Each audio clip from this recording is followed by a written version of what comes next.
The next challenge that we experience in implementing inclusive education here in Uganda, not only Uganda, I have been moving and I see in many places accessibility is still a challenge.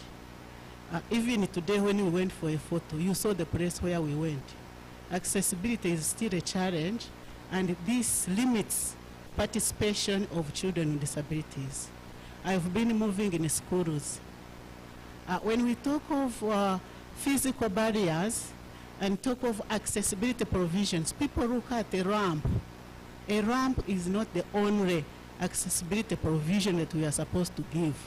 So you go in a school, on the entrance there is a ramp.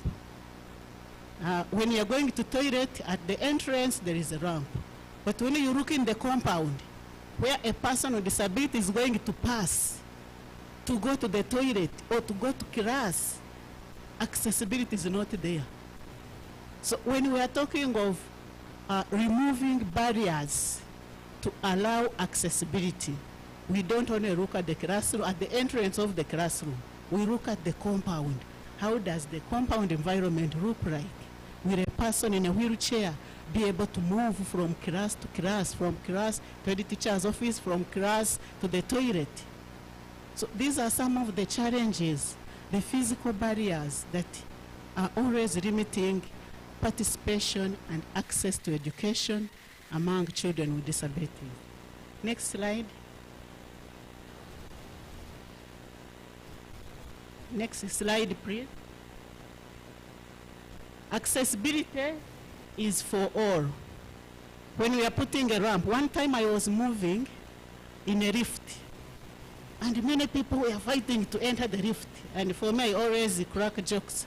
Then I asked, but when we are talking about making accessibility for everyone, it's like for you look at the money, you look at how much you are going to spend. But I say everyone is entering the lift. Why can't you go through the steps? So they were laughing and understanding more about our advocacy issues. Continue. So that is the example which I was explaining. You go to a school, you find there is a ramp on the classroom, but the compound is not accessible. And that is what is affecting here in Uganda mostly. There are few schools where you go, you find there is accessibility, full accessibility that a child can able move freely. And then you look at that ramp. That ramp is in one of our schools. And when the Equal Opportunities Commission is assessing, it will give that school a tick. They have catered for children with disabilities. So you tell me how a child with disability will enter through that ramp. The ramp is there. So when we are providing accessibility, there is a need to follow the standards. There are some universal designs, universal standards that allow which kind of accessibility in terms of a ramp that should be put in place. And then there are some schools that still have steps. Then the next challenge that we experience here is communication challenges. When you go to schools, most of our teachers do not know sign language. Most of our teachers do not know Braille. Most of our teachers do not know how to deal with children with psychosocial challenges. So communication barriers, when it is still there, children with disabilities, they will access, but they will not fully participate. One time I visited a school, there was a child with hearing impairment, and the school was saying that he has intellectual impairment, that the child likes running up and down. But when we assessed, we realized the child has hearing impairment. He goes to class, others are understanding, the teacher is talking, but for him, he's just there seated. So the child wondered that I am out of place. So he could just go to sit outside in the sunshine to play with the stones and the soil because there was nobody attending to that child. So that is what is happening. Inclusive education is the best way to go. if we are able to put in place all these services that will enable every child to participate fully. Next. Those are some of the communication barriers.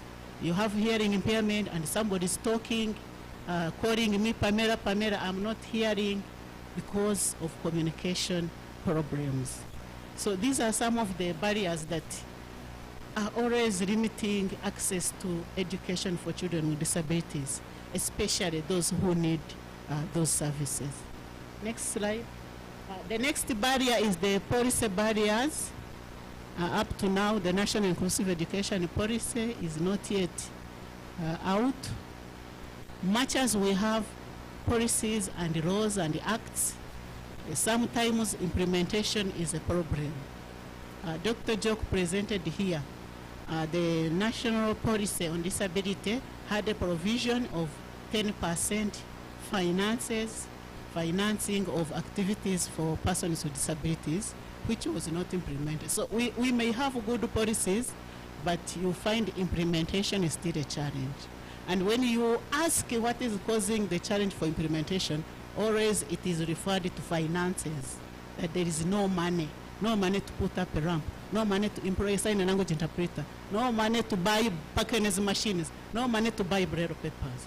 So those are some of the challenges that we have been experiencing. Next. The next challenge is curriculum barriers. Curriculum barriers, all children are supposed to sit same exams. All children are supposed to do same content. But we forget that there are some children with disabilities who may not do same content. The content needs to be adapted to suit the level of the child with disability. The curriculum content needs to be adapted in a format accessible for these children with different disabilities. So when the curriculum is general as it is today, then children with disabilities, some categories are always left out. Next. We have inadequate teacher capacity. I am happy that KICS is targeting teachers. When it comes to children with disabilities, there is inadequate teacher capacity. Per policy, if a child has deaf blindness, the teacher-pupil ratio should be 1:1, meaning in a school so and so, if we have 10 children with deaf blindness, we need 10 teachers. So getting those 10 teachers is still a challenge. And I think that's why we are saying that in Uganda we are still having special schools. And those are some of the challenges that make us continue in special schools. Because we feel that when they are all together, the teacher will be able to teach. In Uganda, we would want to have full inclusion, where every child is in a class and is catered for, where every child is in a class and is participating, where every child is in a class and he feels he is part of the environment. So inadequate teacher capacity affects the implementation of inclusive education. So we would want to see more teachers trained to be able to support children with disabilities in an inclusive setting, and also adequate teachers recruited and deployed in the schools that have included children with. The next one is on the teaching and learning materials, instructional materials. As you may be aware, disability has a variety. We have children with disabilities who cannot use the same materials like other children are using. So when we say we include children with disabilities in the same school, we should be able to put in place such materials that those children need to be able to participate. For example, you go in a school where we have children